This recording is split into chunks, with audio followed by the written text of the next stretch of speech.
Anyway, all right, we have been here at the MMA fights, and it has been all night. It's been amazing. Just incredible. I mean, they're bloodying each other up. They're knocking the holy.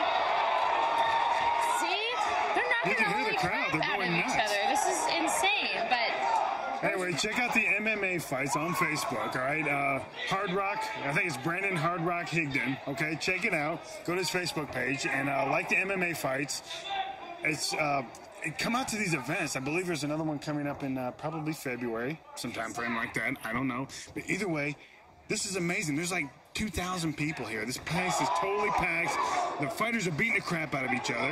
Yeah, and I just want to say, if you've ever wondered if this stuff on TV is real or if it's fake, yeah, it's real because, as you saw in one of our previous interviews, I mean, they're bloody. They really do hurt each other. I don't want to mess with these guys. I have to admit, I kind of like them with their shirts off and their tight little...